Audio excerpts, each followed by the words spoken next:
"Do you want something from me too, You can't rancher?" just ride in here the and take what's Apache widow's ours. We won't heartbreaking stand for question. it. Thomas McAllister, a tall man with a weathered face and calloused hands, rode slowly along the dusty trail, his horse kicking up little clouds of red dust with each step.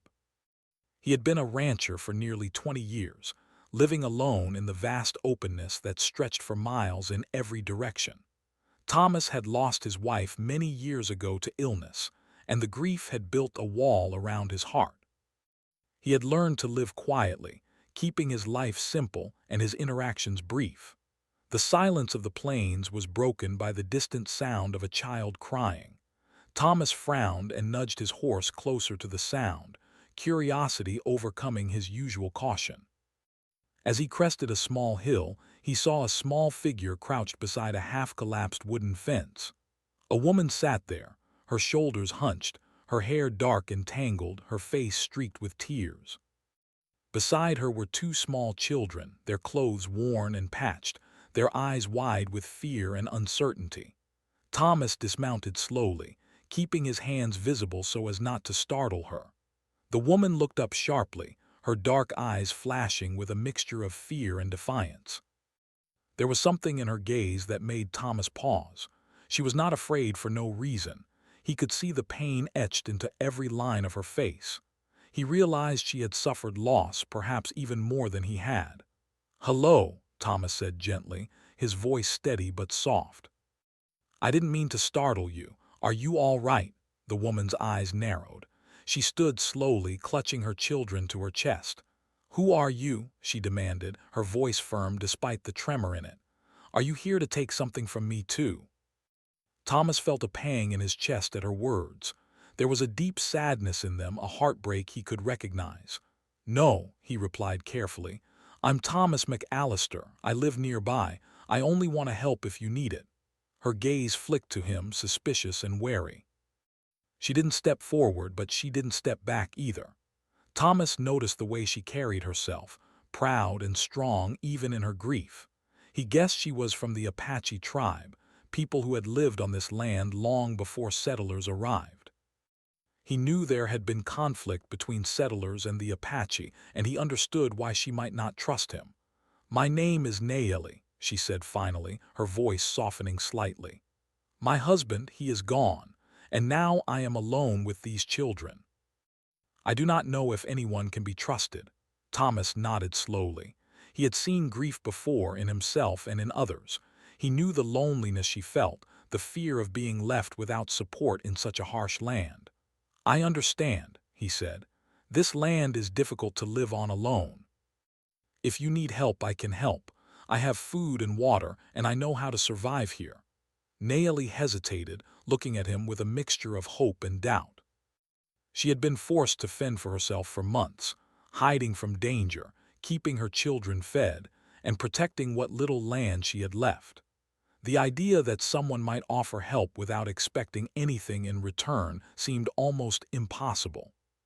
But there was something in Thomas's eyes, a quiet honesty that made her pause. I do not know," she whispered. Her voice broke and she turned her face away, hiding her tears from him. Thomas stepped closer but kept a respectful distance, allowing her space to feel safe. "I will not hurt you," he said quietly. "I have lost much myself. I know what it is like to be alone in this world. I can help even if it is just a little." For a long moment, Naomi said nothing. The wind blew across the plains, carrying the scent of dry earth and sagebrush. Her children clung to her skirts, their small faces pressed against her. Finally, she nodded slightly, a small, cautious gesture. "Very well," she said. "But know this, rancher, I have learned to survive on my own.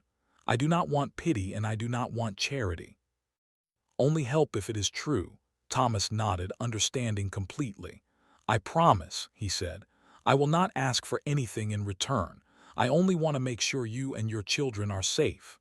Over the next few days, Thomas helped Naomi rebuild the fence that had fallen in a storm. He brought water from the nearby creek and shared some of his food with her children. At first, Naomi watched him with a careful, guarded eye, making sure his intentions were genuine. Slowly, As he continued to help without asking for anything, her suspicion began to ease. She saw that he was not like others who had come and gone, promising help and taking advantage. During this time, Thomas learned about Naomi's life. She told him about her husband, a brave and respected Apache warrior who had died defending their land. She spoke of the traditions she had learned from her elders, of the stories that had been passed down for generations, and of the struggles her people had faced with settlers and outlaws alike. Thomas listened quietly, realizing how little he truly knew of the lives around him.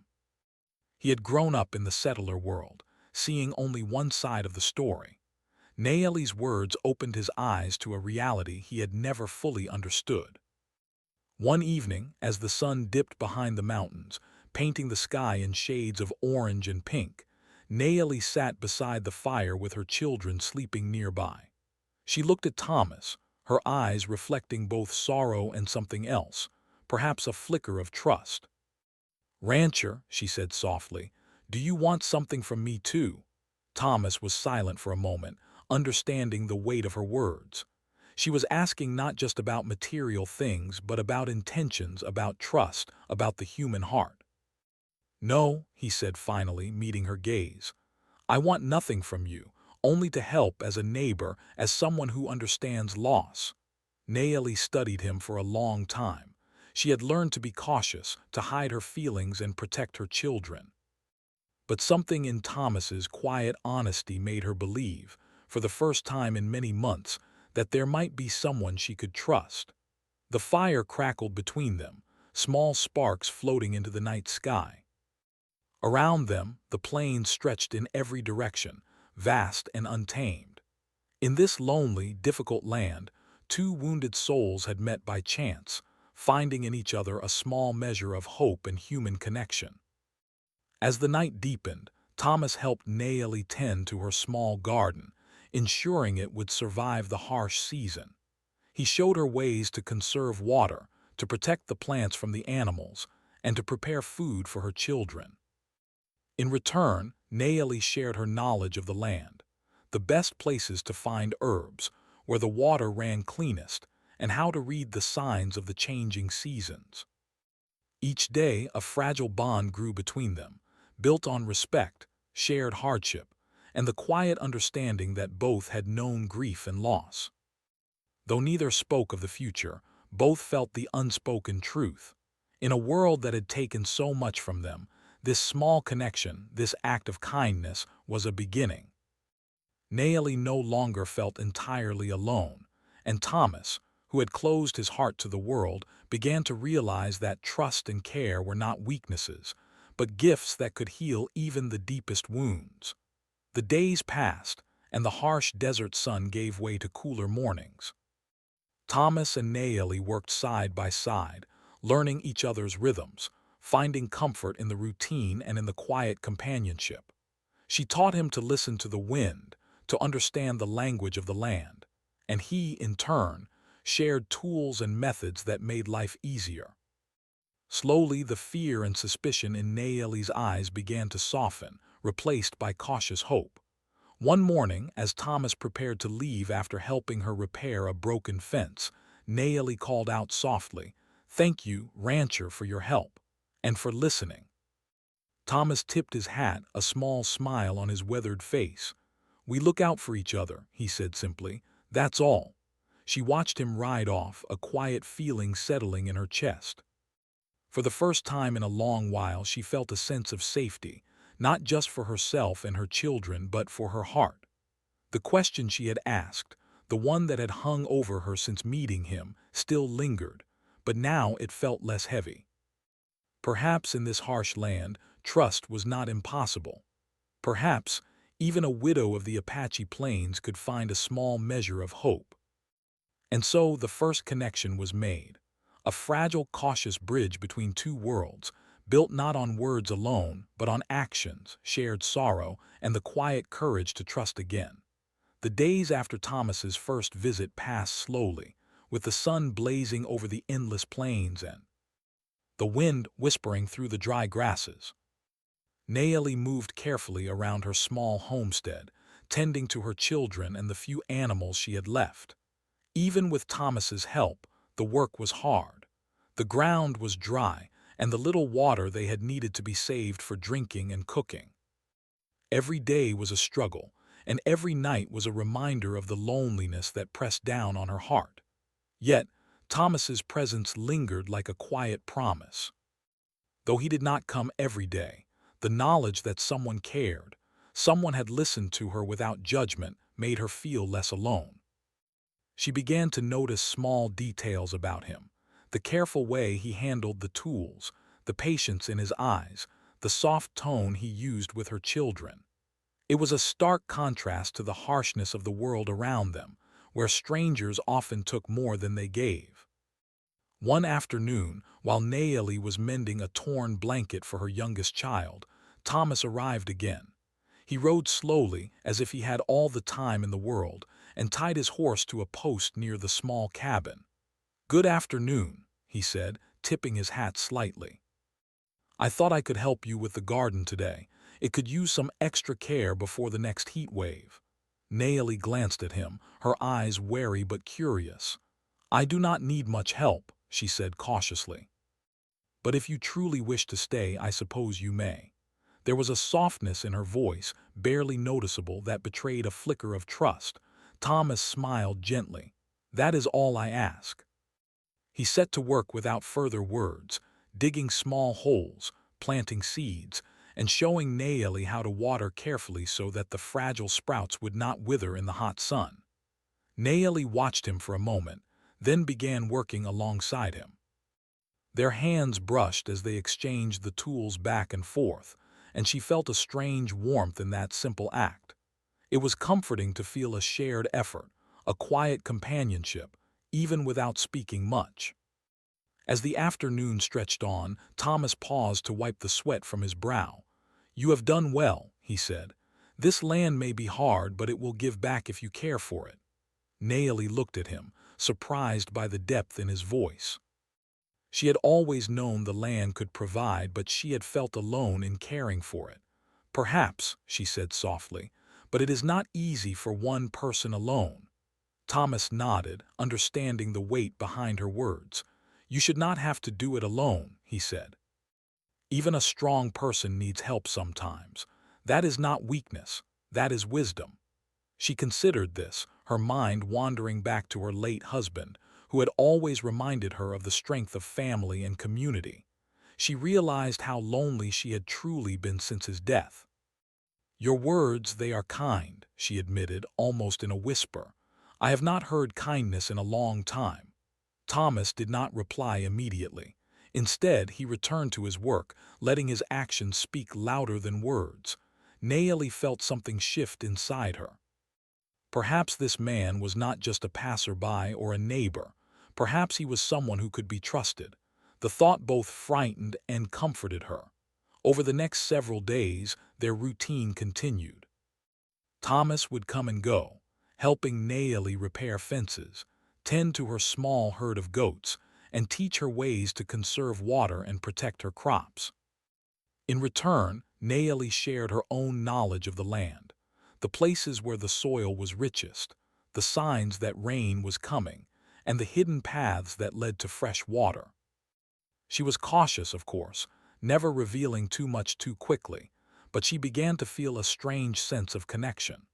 One evening, as the sky turned a deep shade of orange and the wind cooled the air, Naomi prepared a small meal for Thomas. "Sit," she said quietly, motioning to a patch of flat ground near the fire. "You have worked hard today. You should eat before the sun fully sets." Thomas sat down, accepting the simple food with gratitude. He noticed how careful Naomi was with her children, making sure they were fed and comfortable before thinking of herself. He admired her strength, the way she carried her grief but still found the courage to survive. "You are very brave," he said softly. "I see how much you do for these children. They are lucky to have you." Naomi felt her chest tighten at his words. Praise was not something she was used to, and it made her heart ache in a strange, gentle way. I do what I must," she said quietly. "That is all." There was a silence between them, filled only by the crackling of the fire. Thomas looked at her thoughtfully, sensing the layers of pain and resilience in her. "Sometimes," he said slowly, "doing what we must is enough.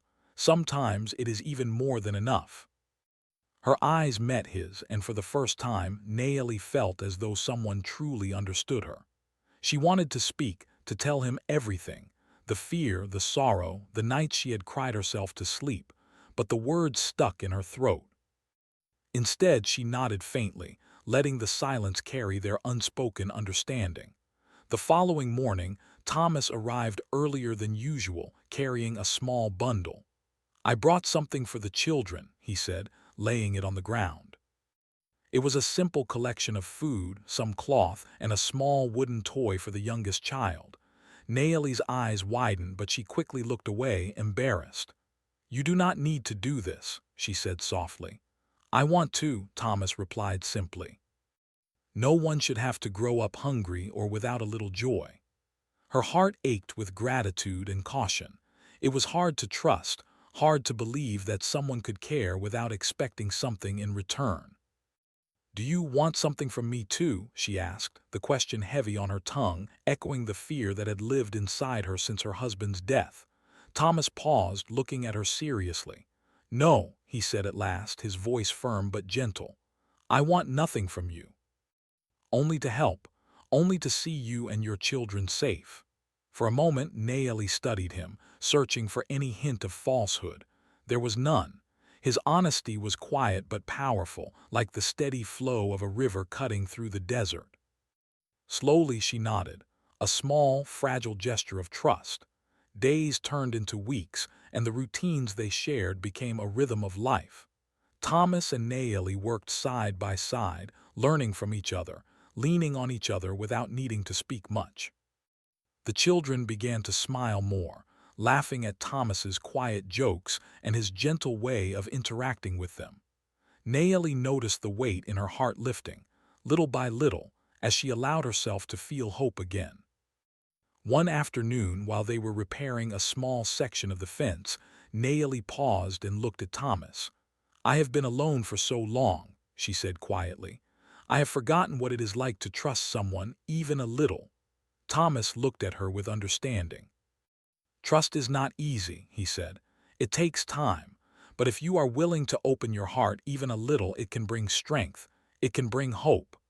She nodded slowly, feeling the truth of his words. The bond between them was small, fragile, and tentative, but it was real. And in a world that had taken so much from her, it was something precious, something worth protecting. As the sun began to set, casting long shadows across the plains, Naomi watched Thomas ride away, his figure blending into the golden light. She felt a quiet sense of peace, a rare moment in which grief and hope coexisted. For the first time in many months, she dared to believe that maybe, just maybe, the world was not entirely cruel. And so the bond between the rancher and the Apache widow grew, built not on grand gestures or promises, but on small acts of kindness, shared effort, and the quiet courage to trust again. Each day, as the wind blew across the plains and the sun painted the sky in brilliant colors, Naomi felt a little lighter, a little stronger, and a little more certain that she could survive, and maybe even find comfort, in a world that had once seemed so unforgiving. The days grew longer as summer pressed down on the Arizona plains, the sun beating relentlessly on the dry earth. Naomi and her children worked tirelessly, tending to their small garden and caring for the goats, but the land was stubborn and harsh. Despite the challenges, Thomas continued to visit, offering his quiet assistance, teaching new ways to conserve water and keep the animals safe. Slowly, the bond between them deepened, not with words, but with shared effort, respect, and a growing understanding that each of them had suffered, yet each could still find hope. One morning, Naomi noticed Thomas walking toward her homestead with a small bundle in his hands. Her children ran to greet him, their laughter brightening the otherwise silent plains. Thomas smiled at them, handing each child a piece of cloth to mend and a small toy he had carved from wood. "Here," he said, his voice soft. "Something to keep your hands busy and your hearts happy." Naomi's chest tightened. The gesture was simple, yet it carried a weight of care and thoughtfulness she had not felt in months. She watched him, measuring his intentions carefully as she had always done. "You do not need to do this," she said quietly. "You already give enough of your time." Thomas shook his head, a small smile touching his lips. "It is not about what I give or take," he said. "It is about making sure you and the children are safe. That is enough for me." The simplicity of his words struck her. She had lived with suspicion and fear for so long that trust felt almost impossible. Yet, in Thomas's quiet honesty, she began to believe that perhaps there were people in the world who gave without expecting anything in return. Her heart stirred with cautious hope. As the days passed, they worked together in a rhythm that became almost seamless. Thomas would tend to the goats while Naomi fixed fences or dug small irrigation channels for her garden. They shared meals, cooked simply over the fire, and spoke occasionally about the land, the seasons, and the routines necessary for survival. With each shared task, their understanding of each other grew. Naomi learned to read the lines of Thomas's face, noticing when he was tired or thoughtful. Thomas learned the subtle ways Naomi communicated, the little gestures that revealed worry or determination. One afternoon, while they were repairing a section of fence damaged by a recent storm, Naomi paused and studied him. The sun glinted off his hair and dust clung to his boots and sleeves. "Thomas," she said softly, almost hesitantly, "why do you help me so willingly? Why do you not ask for anything in return?" Thomas stopped hammering for a moment, leaning on the post he had been fixing. He looked at her with a steady gaze, and in his eyes, she saw the quiet honesty that had drawn her to him in the first place. "Because it is the right thing to do," he replied simply. "We are not meant to live alone. Life is hard enough without cruelty added on. Sometimes, helping another person is the only way to make it bearable." Naomi absorbed his words, feeling a mix of gratitude and uncertainty. She had spent months hiding, protecting herself and her children, fearing betrayal at every turn. To encounter someone whose intentions were genuine was both comforting and terrifying. She felt a strange vulnerability growing within her, one that she could not yet fully understand or name. That evening, after Thomas had left to tend to his own land, Naomi sat by the fire with her children asleep nearby. She thought about his question and his words, turning them over in her mind. She realized that in the harshness of her life, Thomas's presence had become something more than help. It was a reminder that connection, even in small ways, could exist. She wondered what it meant to trust someone truly and fully after so much loss. The next day brought more challenges. A sudden, fierce storm swept across the plains, bringing with it wind, dust, and the threat of flooding in the low areas. Naomi struggled to keep her children safe, tying down the goats and trying to secure her garden from the pounding rain. The roof of her small cabin rattled and threatened to leak.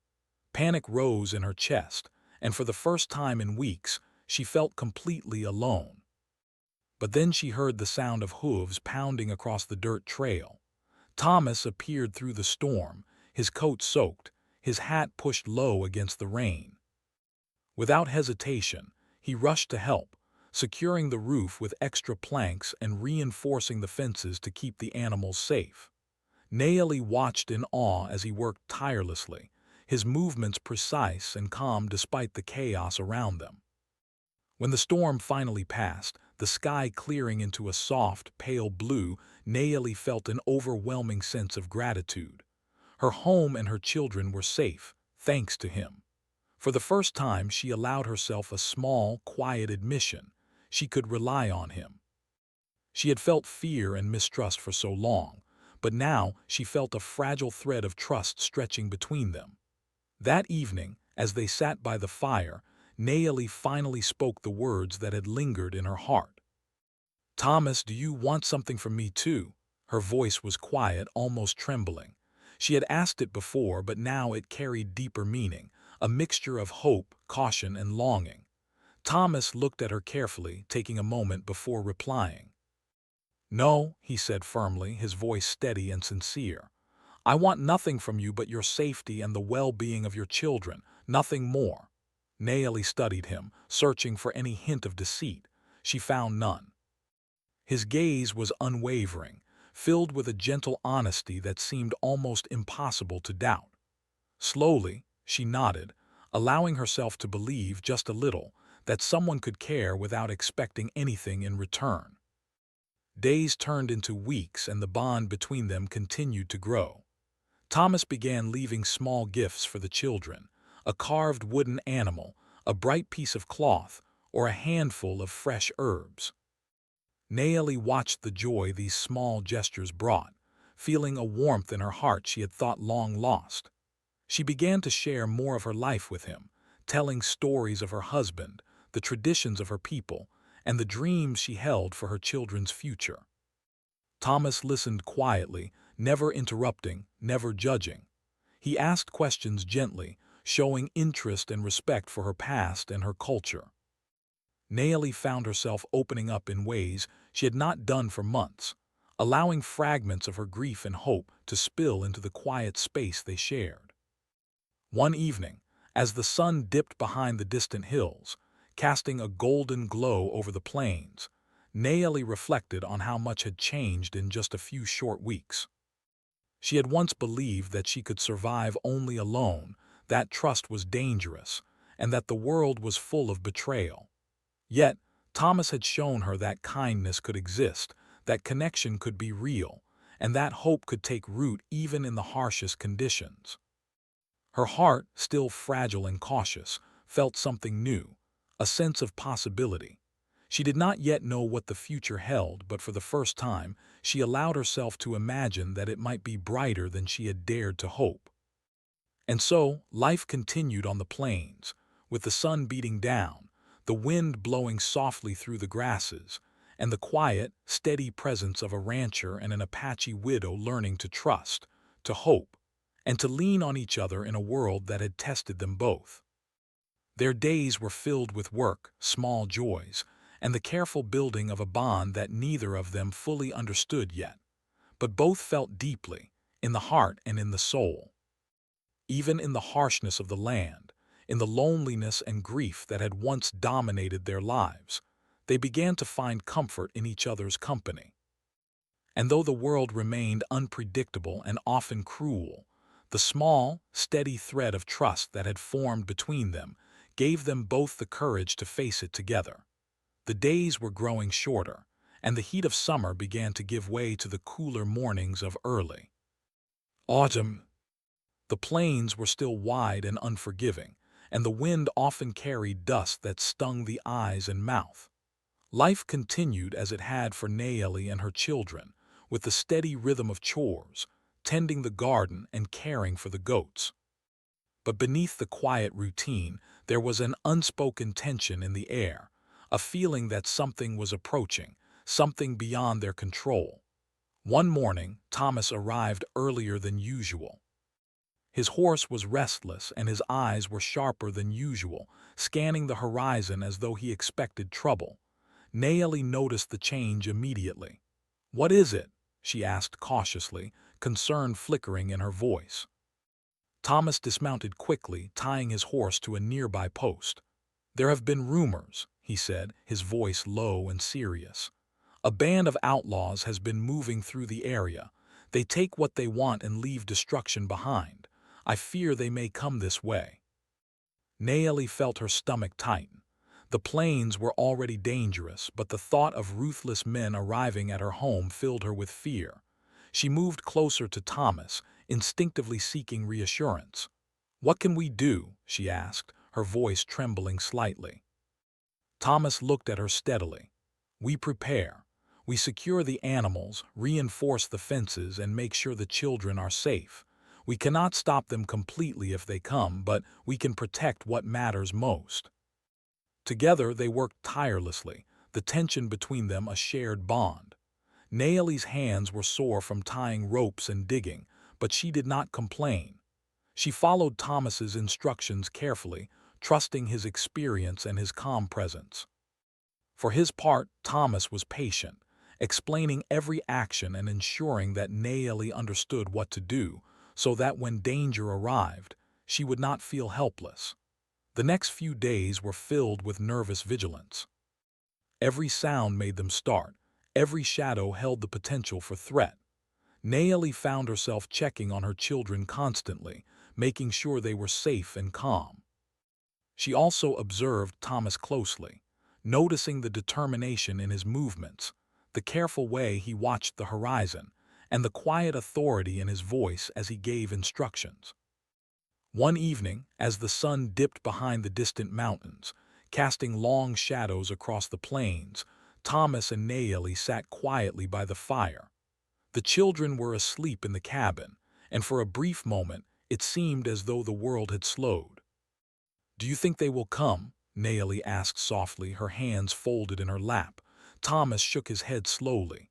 "I do not know," he admitted, "but we must be ready. They are reckless and they do not care who they harm. We protect ourselves and the children and we hope for the best." Nayeli considered his words. Fear was a constant companion, but so was the strange sense of trust that had grown between them. "I am glad you are here," she said quietly. "I do not know what I would do without your help." Thomas gave her a small, reassuring smile. "You are stronger than you know," he said. "But even the strongest need help sometimes. That is not shameful, it is survival." The next morning, the quiet was shattered by the sound of hooves pounding across the plains. Nayeli froze, her heart racing, as she saw a group of men approaching in the distance. They were rough-looking, armed, and moving with a sense of purpose that sent a shiver down her spine. Thomas immediately grabbed his rifle, checking the ammunition quickly.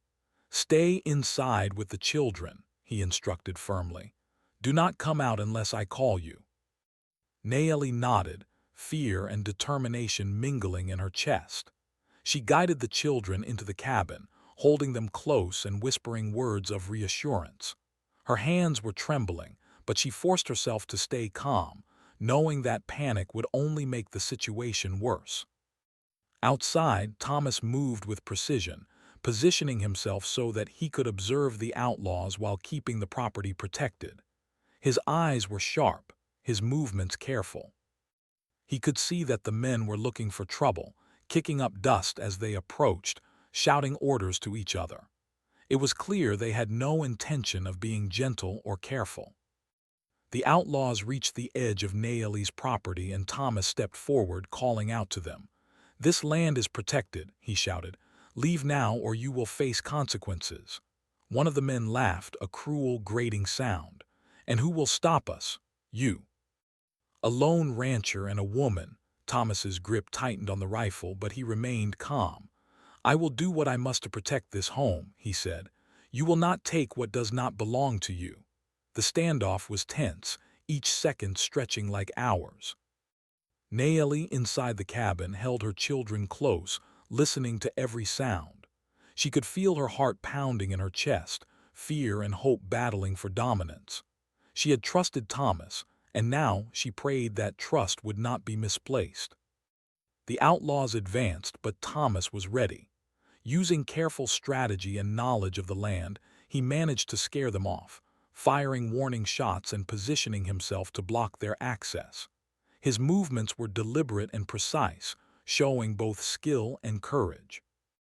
After tense moments that felt like an eternity, the men finally retreated, riding off into the distance, muttering curses but leaving Nayeli's property untouched.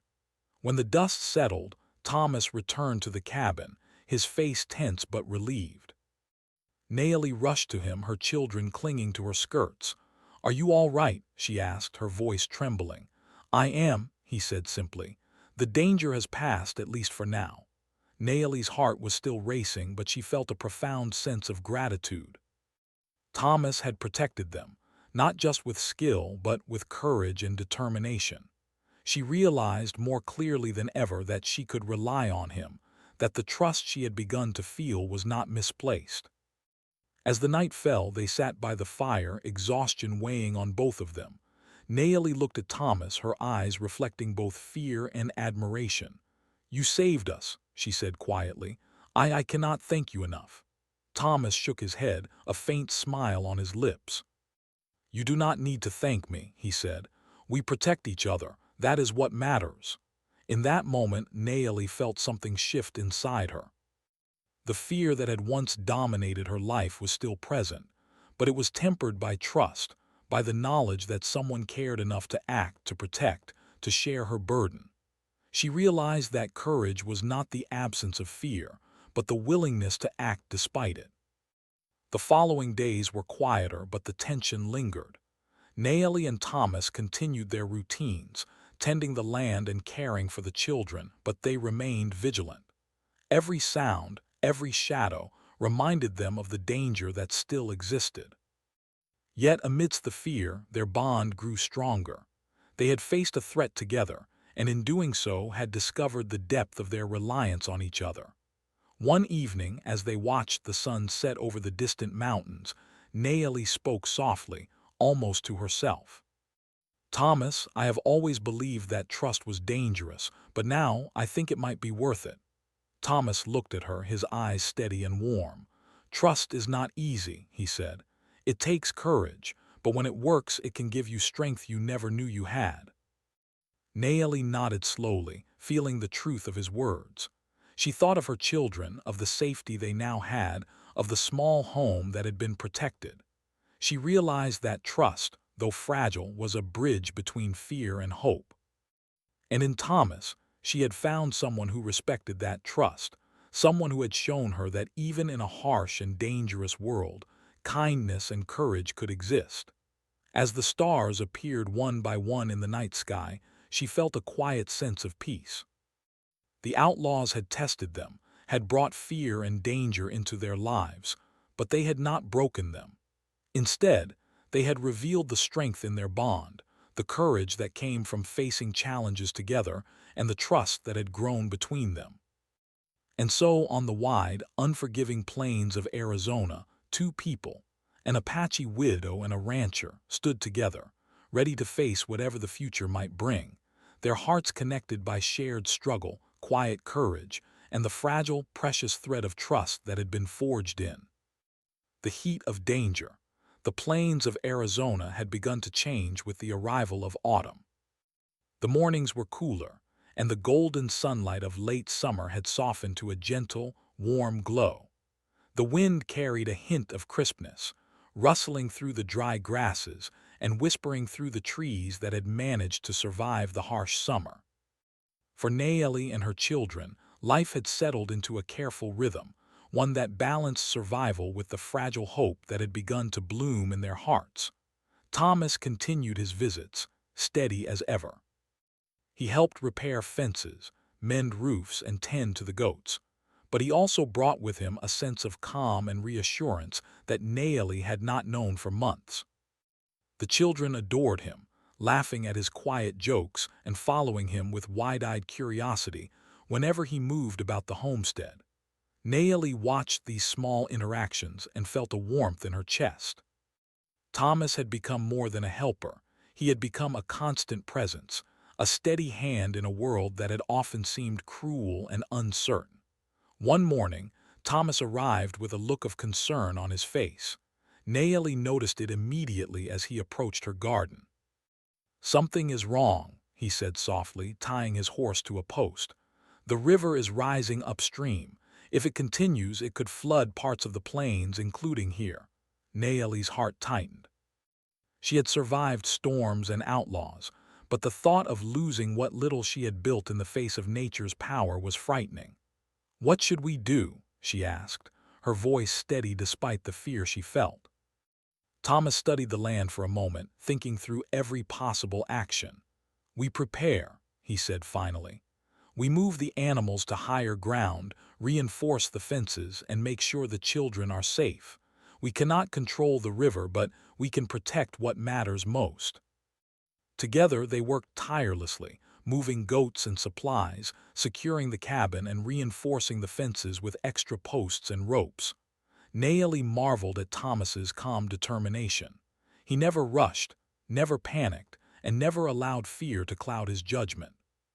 His steady presence gave her courage, and for the first time in months, she felt a sense of control over the chaos that surrounded her. As the day wore on, the river began to rise faster than they had anticipated. The water crept closer to the homestead, spilling over the banks and soaking the dry earth. Naomi's children huddled close to her, frightened by the roaring of the river and the sight of the rising water. She held them tightly, whispering words of comfort, but her own fear gnawed at her heart. Thomas stood nearby, watching the river, his face set with determination. "We can do this," he said firmly. "Stay calm and we will get through it together." Hours passed, and the water continued to rise, but their preparations held.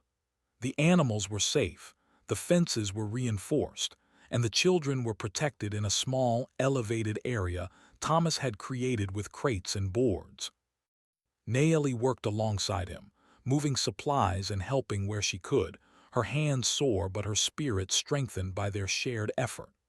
As night fell, the river finally began to recede, leaving the land battered but intact. Naomi and Thomas sat together by a small fire, exhausted but relieved. The children, now calm and sleepy, rested nearby, safe for the first time in many hours. Naomi looked at Thomas, her eyes reflecting a mixture of gratitude, relief, and something deeper, something she had not yet named. "You saved us," she said quietly. "Not just from the river, but from fear, from despair. I do not know how to thank you." Thomas shook his head gently, a small, tired smile on his lips. "You do not need to thank me," he said. "We protect each other. That is enough." She studied him for a moment, noticing the quiet strength in his face, the gentle determination in his eyes, and the unspoken care that had guided him every step of the way. Her heart stirred with emotions she had not allowed herself to feel for a long time. "Thomas," she said softly, do you truly want nothing from me? Nothing at all." He looked at her steadily, meeting her gaze without hesitation.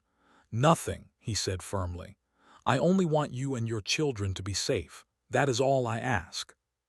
Naomi's eyes filled with tears, but this time they were not tears of fear or sorrow. They were tears of relief, gratitude, and a quiet happiness she had not felt in months. Slowly she nodded, allowing herself to believe in his words, to trust in the quiet honesty and care that had guided him through every challenge. Over the next few days, the land slowly recovered from the flood. The garden had suffered some damage, but with Thomas's help, they were able to replant, water, and protect what remained. The children began to laugh and play again, their spirits lifted by the return of safety and routine. Naomi felt a sense of hope she had not known in a long time. One evening, as the sun dipped below the distant hills, painting the sky with shades of orange and pink, Naomi sat by the fire with Thomas. The children were asleep in the cabin, their soft breathing a comforting reminder of the lives she was protecting. She looked at Thomas, her heart heavy with gratitude and a quiet, growing affection. "Thomas," she said softly, "I have learned something in these past weeks. I have learned that trust is not weakness, that kindness is not a lie, and that courage is not the absence of fear. I think I have learned to hope again." Thomas reached out and placed a hand gently on hers, his touch firm and reassuring. "You have always been strong," he said, "but hope is a gift we give ourselves, and sometimes it takes someone else to remind us that it exists." Naomi looked at him, her eyes shimmering in the firelight. For the first time, she allowed herself to imagine a future that was not ruled by fear and grief. She imagined a life where her children could grow up safely, where they could laugh freely, and where she could find moments of peace and happiness without guilt or worry. Thomas smiled, a gentle warmth in his eyes. "Whatever comes next," he said, "we will face it together. You are not alone anymore." The words settled over her like a comforting blanket. Naomi realized that in this harsh, unforgiving land, she had found something precious. A bond built on trust, courage, and quiet acts of care. She had learned that even in a world filled with danger and loss, it was possible to find someone who would stand by her side, not for gain, but for love and respect. That night, as they sat together under the stars, Naomi felt a sense of peace she had not known since her husband's death. The world was still vast and unpredictable, and there would be challenges ahead, but for the first time, she felt ready to face them. She had found a companion, a protector, and a friend in Thomas, and in that bond she discovered a strength she had almost forgotten existed within her. Over the following weeks, life continued with its usual rhythm, but something had changed. The quiet moments shared between Thomas and Naomi were no longer just about survival. They were about understanding, trust, and the slow, gentle opening of hearts that had been closed for so long. They laughed together, shared stories, and learned from each other. The children grew more confident and joyful, their lives enriched by the stability and care that had been so absent before. One evening, as the sun set in brilliant shades of gold and crimson, Naomi spoke softly, almost to herself. "Thomas, I cannot imagine this life without you now. You have shown me courage, kindness, and trust. You have reminded me that even in a harsh world there is hope." Thomas reached out and took her hand gently, his eyes full of warmth and understanding. "And you," he said, "have shown me strength, resilience, and the power of hope. Together, we can face whatever comes next." In that moment, beneath the vast, starry sky of the Arizona plains, two hearts that had known loss and hardship found comfort and connection. Naomi realized that she could trust again, that hope could flourish even in the harshest conditions, and that love, quiet, steadfast, and patient, could heal wounds that time alone could not. The plains stretched endlessly around them, wild and beautiful, full of both danger and promise. And in that wide-open world, two people, an Apache widow and a rancher, stood together, stronger than they had ever been alone, ready to face whatever life would bring, their hearts bound by courage, trust, and the quiet, enduring power of human connection. For Naomi, the question that had once weighed heavily on her heart, "Do you want something from me too?" no longer held fear or doubt. She understood that Thomas wanted nothing but what truly mattered: her safety, her children's well-being, and the chance for them all to live with hope and dignity. And in that understanding, she found peace, gratitude, and a quiet, enduring joy that would stay with her for the rest of her life.